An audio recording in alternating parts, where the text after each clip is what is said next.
Monsieur le Président, est-ce que vous avez un problème particulier avec les médias, donc avec nous les journalistes? Je dis cela parce qu'on a l'impression qu'il y a eu un malentendu. Je parle des médias nationaux, pas des médias internationaux dont certains sont tombés dans la poubelle depuis un certain moment. C'est un fait. Et pas des médias nationaux. On a l'impression qu'il y a eu un malentendu au début et il y a quelque chose, un brouillard comme ça qui est là. Comment vous analysez la situation, Monsieur le Président? Vous savez que je ne suis pas hypocrite. Il y a eu un malentendu. Il y a eu un brouillard au début. Mais aujourd'hui, je dois dire que je félicite beaucoup de médias pour leur travail professionnel. Il faut éviter de suivre le travail de l'impérialisme. Certes, beaucoup parmi vous ont été formés par eux. Hein. C'est ça, vous avez été à l'école du blanc, comme on aime le dire.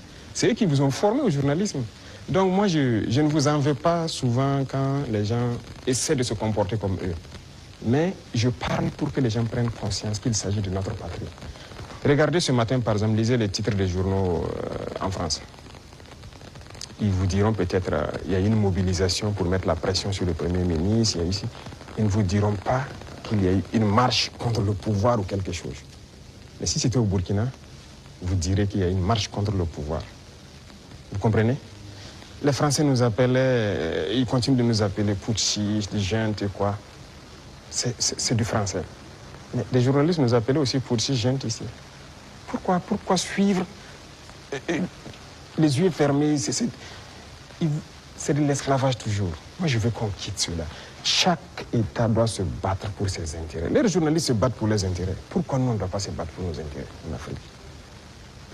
Donc c'est ça, c'est pas uniquement les journalistes. Mais j'en veux à certains intellectuels qui sont sur les plateaux de télé en Afrique aussi. Quand ils prennent la parole, vous posez des questions, mais est-ce qu'il est africain? Ou bien, génétiquement, il n'est pas là, quoi. Il n'est pas avec nous. C'est une réalité. Un retard. Oui, il faut se décoloniser les mentalités, les manières de faire.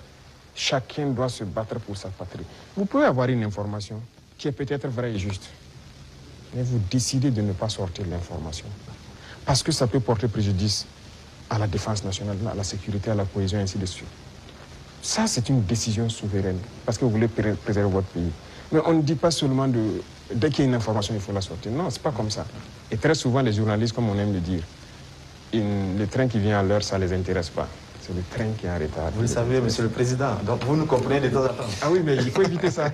Moi, je veux maintenant que vous intéressez au train qui vient à l'heure. D'accord. Je voudrais vous laisser avec une phrase qui est la devise d'un grand club européen. C'est celle-là: notre maillot peut être tacheté de sang, de boue et de sueur, mais jamais de honte.